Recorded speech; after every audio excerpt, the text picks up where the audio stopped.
So, Bob, we have a number of emails to answer from trainees. There's a bunch of students and interns that have questions for us. Cool. And early therapists. What do you say, Bob? I say this is good. This is the Psychology in Seattle podcast. I'm your host, Dr. Kirk Honda. I'm a therapist and a professor. Who are you, Bob? I'm Bob Gettle. I'm a therapist in practice in Seattle and married to Colleen. By the way, I looked her name up. Yeah. Because of the last episode you and me taped, listen to me. You were saying everybody ought to have a Colleen, so I looked up her name. It actually means girl. Everybody ought to have girl. I don't know if it's really true, but yeah, I thought that was kind of fun. That's funny. Isn't it like British or something of some It's Irish. sort? Irish. Yeah, Irish. Patron Hannah from Slovenia says, I'm currently starting my own psychotherapeutic work here in Slovenia. Your videos, deep dives, and podcasts have been a huge impact and help with that. I'm working with clients and also writing my master's thesis at the moment. As an awfully and overly self-critical person, which I am dealing with in my own therapy process, I want my thesis to be about self-critical therapists. How self-criticism impacts psychotherapists at the start of their career. I would love to hear your opinions on self-criticism and ways to be more compassionate to oneself. And Bob's opinions are amazing. I think he is amazing. Bob, what do you think? Be amazing now. I am now peeing my pants. So the person is interested in therapists having problems with confidence and self-criticism. Yeah. And that they have a distorted view of self. Well, yeah. Personal counseling, it's a great way to learn about yourself. So I'm for that. And, as everybody knows, I've been in therapy forever. Can I share I'm embarrassed to say the following. Uh-oh. I drifted and I didn't hear a lot of what was in the email. Can we read it again? That's fine. I mean, that's all that really it is I'm writing a thesis on self-critical therapists, and because I feel self-critical. Okay. What are your opinions on self-criticism and how to be more compassionate to yourself? Right. I'm glad you're doing that. I hope that the fruit that it bears is that it helps you feel less self-critical.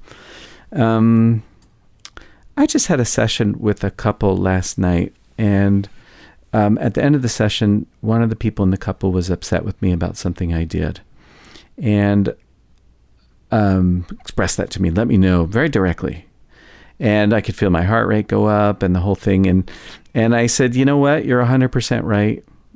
I did exactly that thing, and I did it because, here's why I did it. And it's still that doesn't make it okay. I'm not saying it's okay, but this is what's going on for me in this moment. And, I really appreciate your feedback, which I do actually really appreciate his feedback. But then the session ended and I went on the business of the rest of my evening or whatever. And I was reflecting on it and I was feeling really, really, really, really bad about it. And then I stepped back and I'm like, Bob, that was a good session. Like, that was a tough moment, but when you screw up and you recognize it and you own it and you say you're sorry, etc., because I think that actually did happen. I screwed up. You're modeling something really useful, particularly for a couple if they've been engaged if there's been a lot of conflict and there's a lot of hard feelings between them. So modeling that kind of humility and acceptance of the other is useful. Great. But that was just 2 minutes of an hour-long session. And the rest of the session went really, really well. And I noticed in me a reluctance to keep that in mind and to keep it in perspective. I'd say that's probably my biggest problem when it comes to self-criticism, is that I'm apt to it's that Paul Simon song. You know that song, Something So Right? No. Everybody listen to that song, Something So Right. Paul Simon, great songwriter. When something goes wrong, I'm the first to admit it. I'm the first one to admit it and the last one to know. When something goes right, it's likely to lose me. It's apt to elude me. It's such an unusual sight. Can't get used to something so right. Hey, I did that. That's actually the lines. Yeah. I have that struggle in life. I think that the safe place is to be critical. Like, that's what I know. That's what I'm used to, is to be self-critical, because that's safe for me.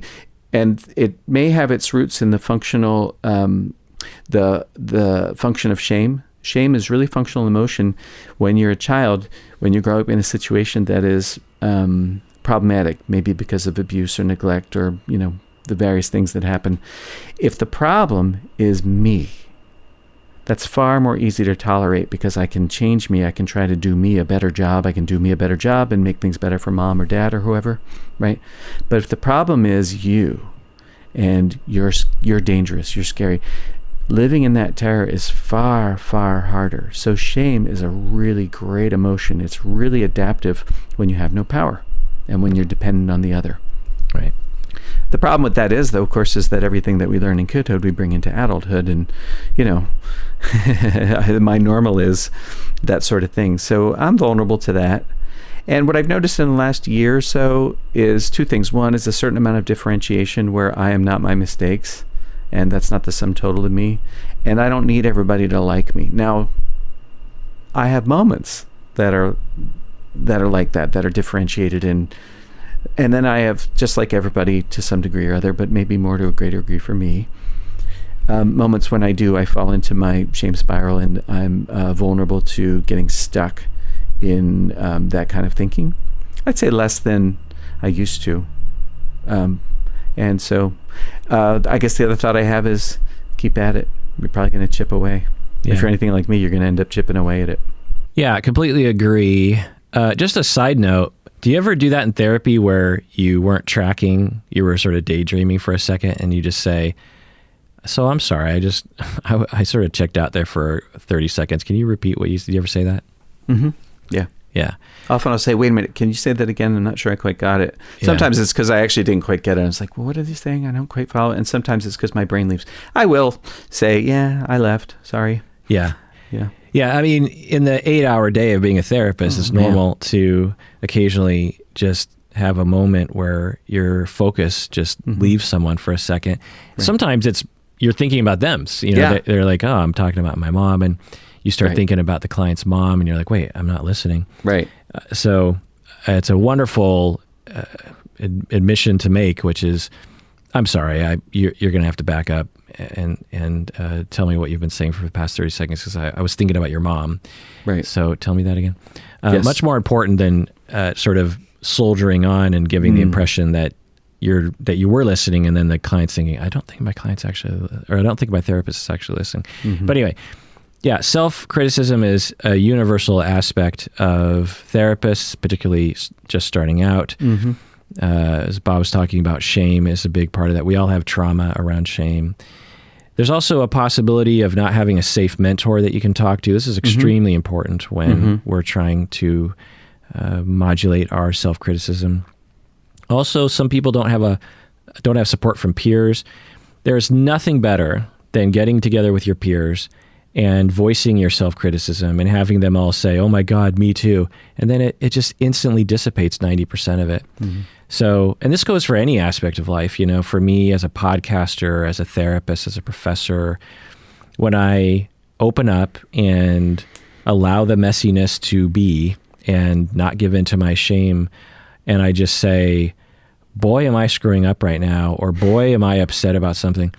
And it just dissipates 90% of it. And because we know that it's irrational to be ashamed, but there's nothing better than experience of airing your dirty laundry and having someone say, yep, been there too. Because what we're convinced of in the self-criticism shame spiral is that people will run away in horror when they hear what we did. And that almost never happens. So if anything, people are like, oh my God, thank you for saying that. Me too. The other part of being a therapist is just part of the job. It's too complicated to be good at first. Mm-hmm. And a lot of trainees are used to being very good at things. Mm-hmm. They're used to being proficient, at least after a little bit of time. You can be a therapist for 5 years and still feel like you're barely getting by. It's normal. Therapy is way too complicated. And I both lament and love that because as a therapist myself, it is still challenging. I'm still struggling. I'm still, one of the most, and this is actually a Piaget thing, that we revel as humans on the precipice of failure. Children do this all the time. When they stand up to walk, Bob just hit his microphone. When we stand up to walk and we're taking our first steps, we don't know if we're going to make it. We don't know if we're going to fall and hurt ourselves. And when we manage to make those first steps, we're elated as humans. Usually we're just like, oh my God, I'm doing this. I feel a similar thing when I'm performing music. And this is one of the things about like really famous musicians when they don't want to play their famous hits, because for me and my bandmates, it's always this way. When we actually are writing a new song and we play it, usually in practice, for the first few times, that's the most elation we'll ever feel, because we're on the verge and often kind of screwing up a little bit. Once we really nail the song and we're like, it's 2 years later and we've played it dozens of times, it's no longer as fun. There's fun to it, and there's fun in being competent, but playing an easy song is much less enjoyable than playing a difficult one, but kind of succeeding. And so, anyway, being a therapist that's why I love being a therapist, is because it's so complicated. And a consequence of that is in the beginning of your career, you're just overwhelmed with just how incredibly complicated it is. I mean, I remember early career, every session I felt like I was just winging it. And there were moments when I felt like I kind of discovered something, and I would write on this little Post-it note some little wisdom, and I'd be like, oh, therapy is about blank, and I would post it on my wall in my office at my agency. And inevitably a week later I'd look at it and I would have no idea what it meant, and it would elude me, because by writing those Post-it notes, I was trying to hold on to the wisdoms that I was discovering as a foundation for I know what I'm doing, and it would quickly leave me. And the other thing is that for me anyway, there was a real lack of positive outcomes in the beginning of my career that were being reported to me, or lack of feedback anyway. I remember at the end of my internship, there was a question at school of like, identify a client that you successfully treated. And I actually had a hard time coming up with someone legitimately. One, because clients are complicated. Two, because I probably wasn't that good of a therapist back then. And three, because not all clients will tell you when things are going well. And so what I have done to sort of cope with this self-criticism is, one is humility, being okay not to be perfect, being okay with the messiness. You notice when I talk about my goal in life, I never say I want to change the world. What I say is I want to try to change the world. I never say I want to make the world a better place. I want to say I want to try to make the world a better place, which is a totally different mindset. It's different to me because if I never manage to make the world a better place, that is independent of my goal. My mission in life is to try. If I have tried as a therapist, as a podcaster, and I can say I did try. I don't know if I succeeded, but I tried, and that is my goal. If you hang your hat as a therapist on, I must see positive outcomes that are very obvious in my clients, then you might be disappointed, at least in the beginning of your career. Not necessarily. The other thing is to focus on good feedback when it comes. I have 2 large letters framed on my wall. I blew them up, written from clients telling me that I was helpful. And these are from the first year or 2 of being a therapist. I have them on my wall. They're the biggest things on my wall in my office because I need that, particularly in the beginning of my career. And the other thing, of course, is having mentors. You need a mentor that you trust and respect, telling you, no, you're good. I can tell. And if you are a mentor out there, make sure you identify that. When I see trainees, I just had a trainee that I gave some public praise to, and she reached out to me and she's just like, I can't tell you how helpful that was to me. And she comes across as a really confident, professional person, but she was telling me like how much she valued me publicly talking about her in that way. And that's important. I've had mentees come up to me years later and they'll say like, there was this one thing you said to me like there's this one former student of mine who came up to me not too long ago, and she's like, I was contemplating becoming a specialist in, I think, sexuality or something. And I went to some other professors and, they heard me. But when I went to you, the first thing you said to me was, oh my God, you're going to be so good at that.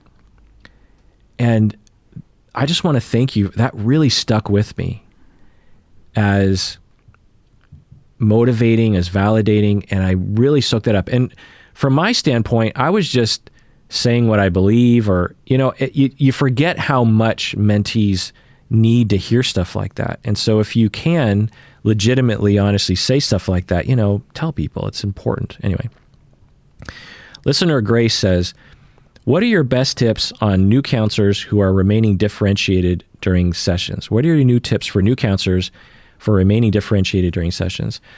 I'm about a year away from graduating with my master's in clinical mental health counseling. You speak a lot about remaining differentiated as a counselor during sessions, and I was wondering what you would recommend as counselors begin at the beginning of their career. As I get closer, I have some anxiety about making sure that I am the best counselor I can be. Bob, what do you think? Yeah, that sounds about typical. We want to graduate and be the best counselor we can be, and we're focused on that.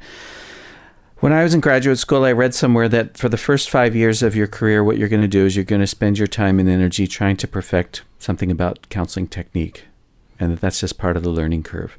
Okay, so you're probably going to do that. You want to remain differentiated. Talk about it when you're not, because you won't be. You're going to fall into countertransference again and again and again and again and again, and then some more. And that's okay. That's just par for the course. So keep talking about it. Keep talking about it. Make sure you've got a good supervisor or a good consult team that you feel safe, that you can be open with. If you're in a consult team and you can't be safe, you don't feel safe to be open, then it's not really a consult team anymore. It's a performance thing. Anyways, not that I know anything about that. So the goal, okay, an understandable and admirable goal, and let yourself fail. I think it's kind of like what Kirk said.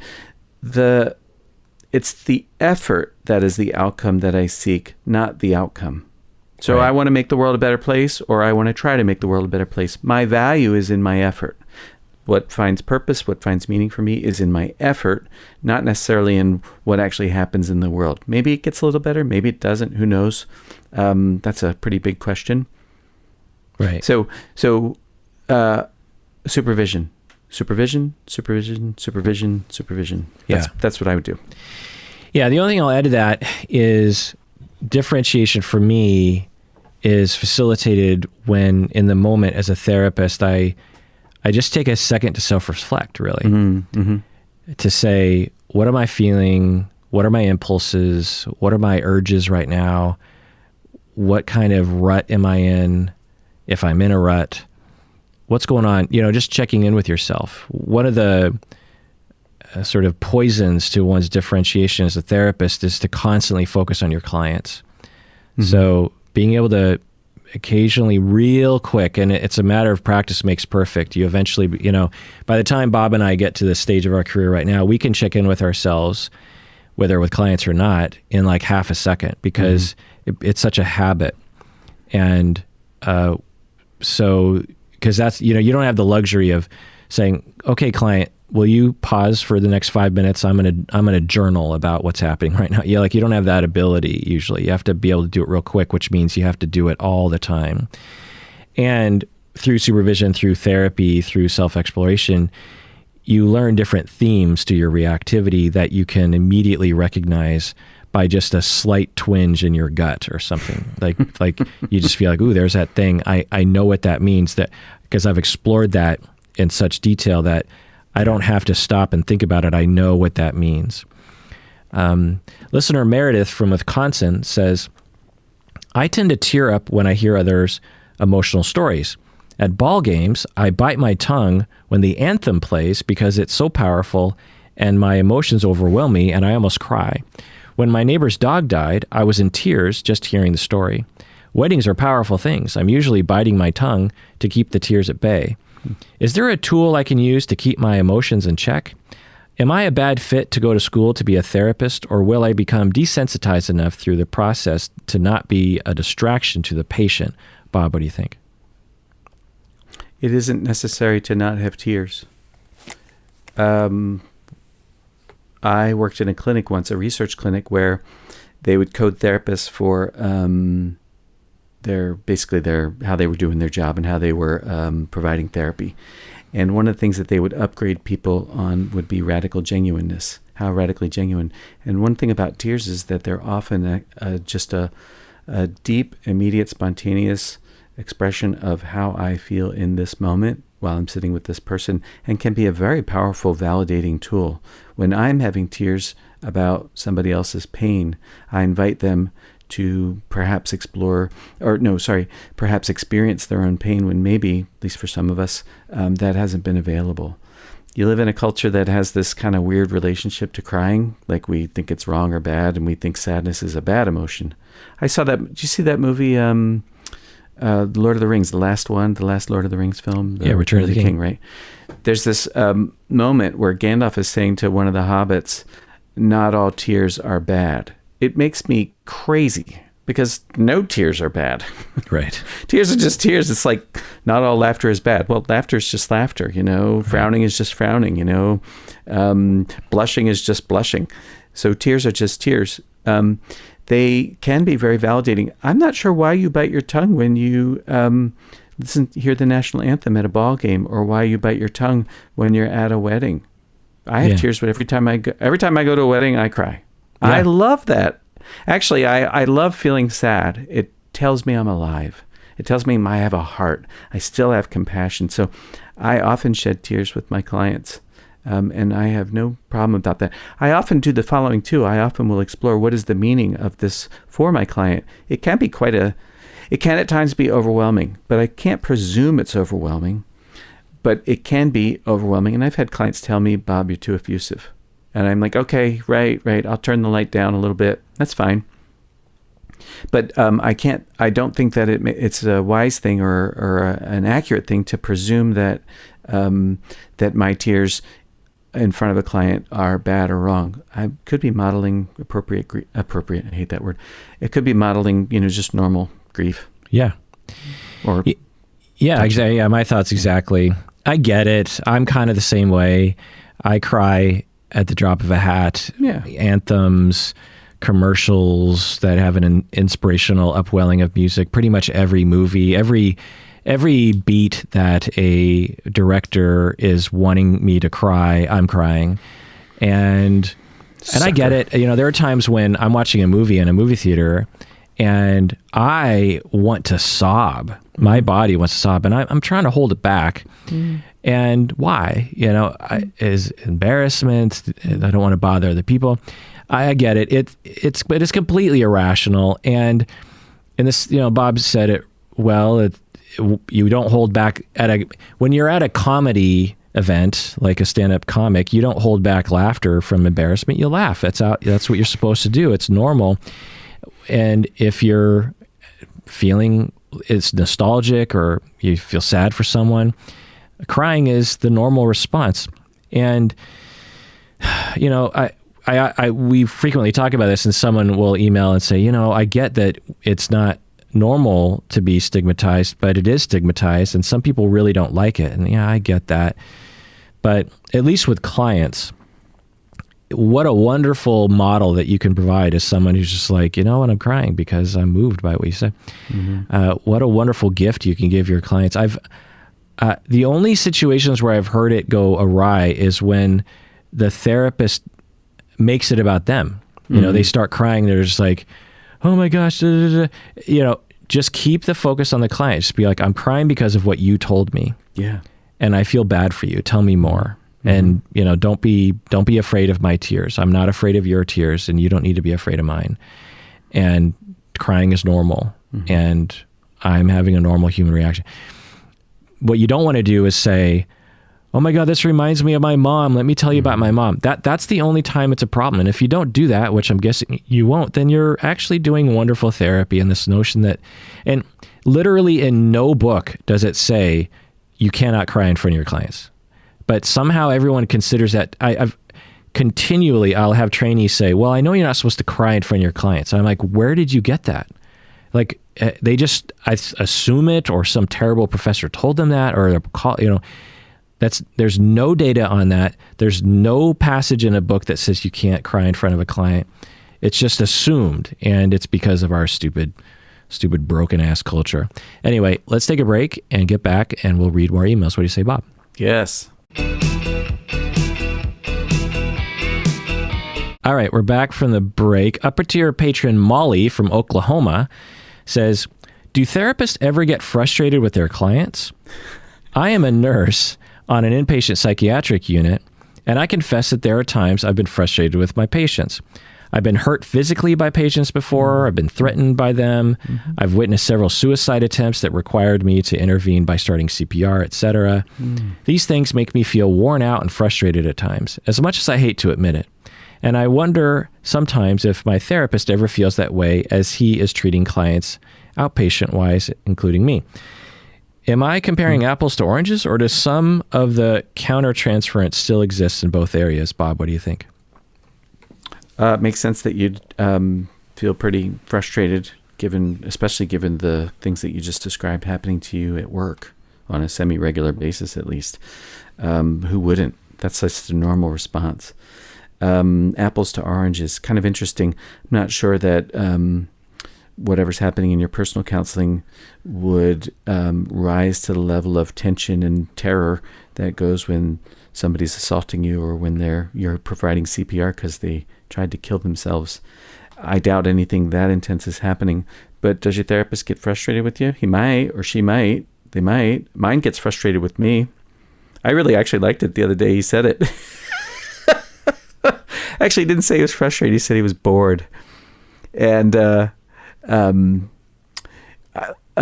was useful to me. That was like, what was useful about it was A, to know it, B, to see, because I know what he's talking about and I know what he's responding to in me. And it's like what do you call it? Avoidance. Shorthand. Yeah, shorthand way to let me know that he's noticing my avoidance. And I hear it that way. And then I appreciate it also because I'm not thrown by it. I don't need him to feel entertained by me all the damn time in order to think that I'm safe in our relationship. So if he's bored, yeah, he's bored. Who wouldn't be? And we're still cool. And I guess at that point it's up to me. Do I want to do the thing that would unbore him? Is that important to me? Do I want to do the thing that would be unavoidant? That's probably what I want. That was what I wanted that day. And I want to point out that yes. I think the reason why you go there to that place of, I probably should go to a place that's less avoidant, is because you feel tremendously safe with him and you know that he cares about you and you're not there to perform for him. You know, exactly. that you establish that in the relationship, and that's why you went there. If it was a different relationship, you might have actually felt, I'm unsafe, I need to start performing. Yes, exactly right. Yeah. And that's actually the point of therapy, is to do things that make me feel unsafe that actually aren't dangerous or that are safe. Right. So yeah, for me, that's all part of the work together. But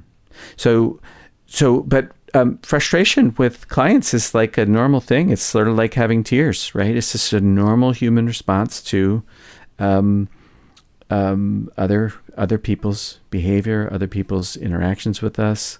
You're not immune to that, nor should you be. And it's a source of information, and also it can be a source of growth if it's handled properly, which doesn't mean suck it up. Handled properly might mean giving feedback. This is the impact you have had on me. Now, I don't want to say you should tell the person who assaulted you at work, this is the impact you had on me. I think you should be mindful and planful about that, because what you don't want to do is you don't want to make it about you. You are there to treat that person, but their treatment, what's useful for them in their treatment might be to know something about the impact that they had on you, that you're a real life human who was bruised by when they swung at you or whatever. Because maybe that's a behavior they want to change. Yeah, absolutely. The only thing I'll add to that is it apples and oranges? Yeah, in my mind. I would not equate the work that you're doing with the work that I'm doing. Yeah. At no point am I worried that clients are going to hit me or try to attempt suicide right before my eyes. I'm going to have to perform CPR on them, or they're going to assault me or push me down the stairs or something. That's a completely, I feel so safe when I am talking to my clients. Have I felt unsafe at times? Yeah, beginning of my career, I worked with some clients that I actually needed to physically restrain some clients in the beginning of my career. But that's just completely different work. And so there's that. The other thing is yeah, as Bob is saying, you're going to get frustrated with your clients. If you're not, there's something wrong with you, honestly. You're not invested. A therapist who doesn't feel at least some frustration with every client they worked with is not doing a good enough job. There's something deeply wrong with a therapist that isn't frustrated occasionally, because at the very least you care, and clients run into their schemas and you will get frustrated with them because you're just like, oh my God, like you're doing it to yourself. So if you don't get frustrated, you don't care. And that's just okay. I mean, that's just passion. That's just, you care enough.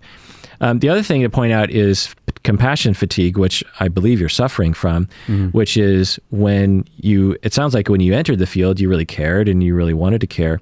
But eventually when you are burnt out and you have too much, you've literally been traumatized, by the way. Like I worry about, is HR providing like therapy for you for having gone through some incredibly difficult experiences? I'm guessing not, because often they don't, at least sufficiently. And to go to work and without having been given space, a vacation, like this sort of stuff just drives me crazy. Someone is at work and a patient and an inpatient assaults them. It's not very common. It's talked about, but it's actually pretty rare, but it can happen. And a patient assaults one of the workers there. That worker is expected to just continue working that day and the next day. It's possible that person needs like a couple weeks to process the trauma. They're essentially being sent right back into the context of which is very scary to them. And that can compound. And one of the first things that'll happen is you'll just stop having compassion, because why would you have compassion for a context that's abusive to you? So it's a matter of worker rights and acknowledgement of human emotions and trauma responses and how much someone can handle. And so that's my thoughts about that. Right on. Patron Brenna from San Francisco Bay Area says, I've been seeing a therapist through my insurance at Kaiser because they're the most affordable, because I have Kaiser Permanente insurance. I have had pretty bad experience with insurance-appointed therapists, though. Have you heard of this? Is this a common experience? I really hate my therapist, and my insurance only allows one session a month. I get pretty bad anxiety when I'm about to go on my video appointment with my therapist. Wow, listen to that. I get pretty bad anxiety when I'm about to talk with my therapist because she doesn't seem interested in my life or anything I have to say, and she gives me really unhelpful advice. Should I risk going through the same pain and try a new therapist through my insurance, or should I go through private pay? What do you think, Bob? I think you might benefit from telling your therapist that you don't think that she's interested in what you have to say. And it sounds like you have a complaint about not just your experience while you're in session, but also the infrequency of your sessions in general. You believe that this is not sufficient for your goals. And I don't know that the folks at Kaiser Permanente will be responsive to you. They might not be. I know that with managed care companies, they are in the balance. They're in the business of running a business, and that can run at cross purposes to the goals of, at least the stated goal of healthcare is to provide care for people's health. But healthcare is also an industry and a business, and one that there's a lot of money associated with it, and people like money and they want to make money and earn money and grow money, et cetera, et cetera. And so, yeah, and just to chime in, one of the ways they make money is to lower costs, which is to deny people services. Now, I know somebody who worked at the organization here in Seattle way back when that was like Kaiser Permanente, who was an intern. It's Group Health. Group Health, yeah. Group Health became Kaiser in Seattle. In Seattle, yeah, they got bought. So I had two experiences with that. One is I went to a therapist there and was unhappy with it. And the other thing I know is that the sessions the in-house reference to sessions was that there was an intake, and then following that were checkbacks. I'm going to check back in. I'm checking back in with my client. I'm checking back in. Like, what's supposed to happen is supposed to take place outside the office, and we just sort of check back with one another in between to, like, it's almost like saying, the dentist said to me, fill your own cavity, and I'll check back with you to see how that went. Right. I don't get it. So, So you're in a managed care health system. Should you seek counseling somewhere else? If money was no object, I would. Yeah. The only thing I'll add to that is my own experience as well, is that I actually have Kaiser, and before that I had group health. And sometimes you can actually advocate for yourself by screaming, which I did a little bit back in the day, and actually have them pay for a private therapist that treats you normally. Right on. But yeah, private pay might be the way to go, especially if you can afford it. And managed care, HMO care typically involves the effort of trying to reduce costs. And one of the ways they do that is to have a model of, they don't even call it therapy. What they call it is behavioral health, which I find to be one of the dumbest. Like, okay, yeah, behavioral health is a thing, but it's not all the, everyone who wants therapy is considered behavioral health. It's like, no, it's not my fucking behaviors. You know what I mean? That's not the problem. But, they see it through that lens because it makes them more money. And that's the way, and there's lack of parity, and there's stigma around mental health. And we would never do this to a cancer patient because we have less stigma. There's stigma around cancer, but not as much as mental health. But anyway, yeah, it's all designed even through the language, and it's really bizarre. It's really something to behold. As a therapist myself, and you too, Bob, when you interface with this model of providing therapy, you're just like, what in the world? You checkbacks? Even the intake process is ridiculous. The first person you talk to is usually like a high school graduate. Like, it's not a clinician. It's someone that it's like a call center where you're calling in about like your Amazon help center or something, and they're working off of a script, and this is supposed to be your mental health intake. And then I remember, if I remember right, the second layer was still not a clinician. You got referred. The first person was to see if they could screen you out, essentially. The second person was a little bit more knowledgeable, but still not a clinician. And then the third person you talked to was a clinician, but the model was 1 month of therapy and then these checkback situations.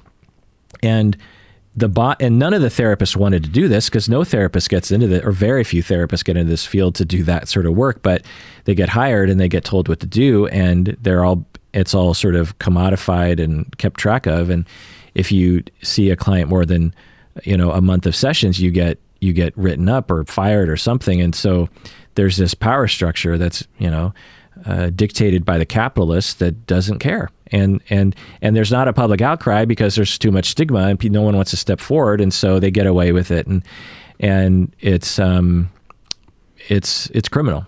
And now, on the other hand, a lot of reasons why we want to go to therapy you could consider to be kind of like icing on the cake. Like, for a lot of therapy that I've been through in my life, not all of it, but a lot of it I would consider to be not necessarily medically necessary.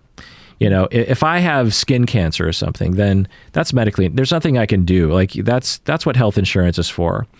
But if I'm existentially questioning things, or I'm wondering whether or not I should break up with someone or not, like, I don't know if that's medical necessity. And that's something that I just want to throw out there, that's a question mark. Do we want to collectively pay for that? Because that's what insurance is you're essentially spreading out the cost to all the consumers of that insurance. And I find that a lot of therapists don't talk about that because it's not self-serving. We want all presenting problems to be justified insurance paid for therapy, but I find that's, I don't know, not reflective of perhaps the way that the capitalists are looking at it. What do you think, Bob? I think that you're not saying that that's not important. You're saying, is that something that we want to use the collective pool of money for health insurance for? Right. It's sort of like, you're not saying it's not important. No, I'm saying it's very important. And 99% of my own therapy, 99% of the clients I work with do this. And I do find legitimate diagnoses that can, adjustment disorders, major depression, that will justify the insurance paying for it. So, so there's that. But I do it legitimately. I'm not fraudulent in those claims. But I just have I just want to raise the question. Now, in a perfect world, we'd have enough sense to say, well, as a society, do we want a bunch of unhappy people running around suffering emotionally? And is that what we want? No, I think as a society, we want people to be happy.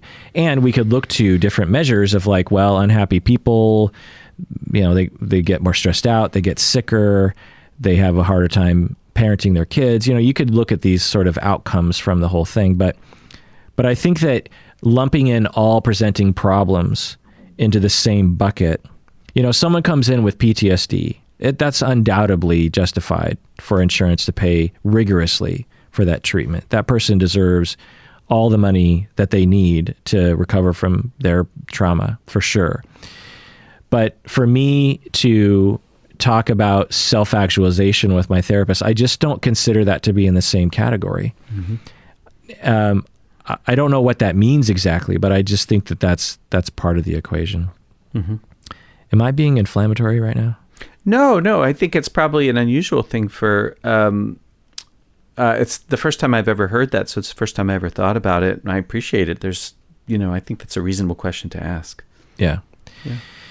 Now, on the scale of things, even if we said, look, for any reason someone wants to go to therapy, let's pay for it. We're talking about, one stealth bomber worth of money to pay for like an entire state's therapy. It's not a huge expense. So the amount of money that is allocated in our government towards things is wildly skewed in like some very ridiculous directions. So I'm not saying that it pales in comparison to a lot of other ridiculous spending we do as a collective society, but I just think that it should be discussed, as part of the. And really, I guess my point is that some conditions really should be held up of like, no. Kaiser Permanente, you are negligent with people who have PTSD. If you're not providing sound treatment for it, and there's lots of evidence that certain treatments are very sound. Yeah.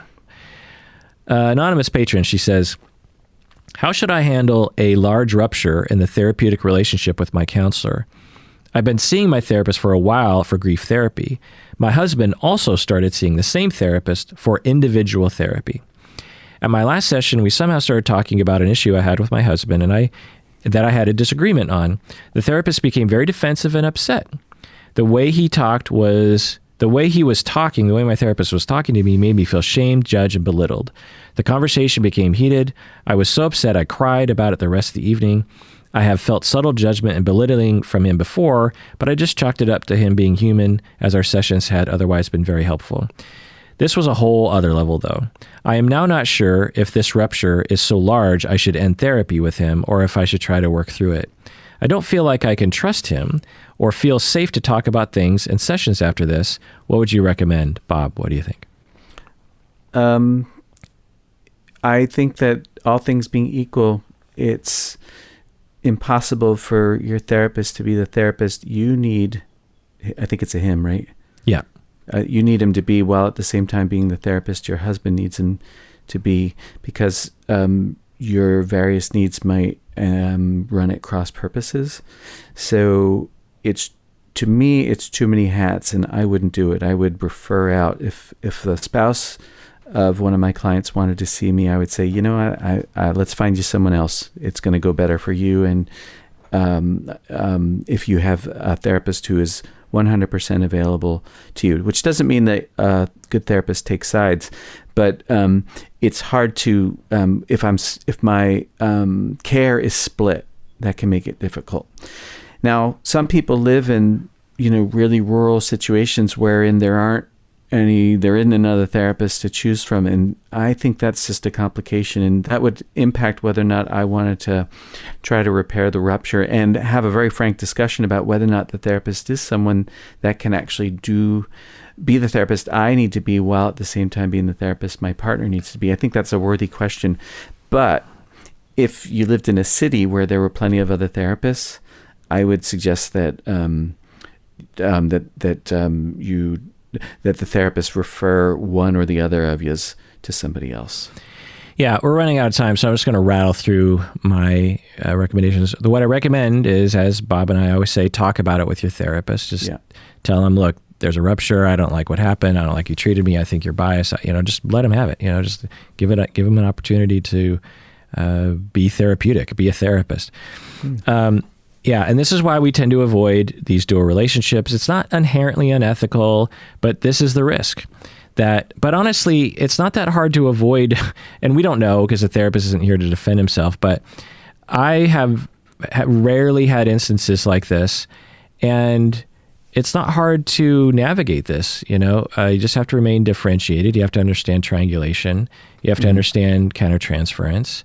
And, it sounds like, if we take your word for it, something went wrong there with the therapist, and it's doable.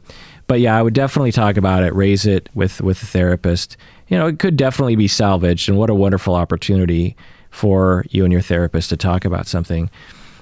But yeah, in general, therapists out there, when in doubt, you don't want to treat people who are connected in individual therapy because of this reason. So it just makes it easier. It's just easier to avoid this. All right, Bob, final word. Final word. Mind your limits. I don't know. And everyone out there, please take care of yourself because you deserve it.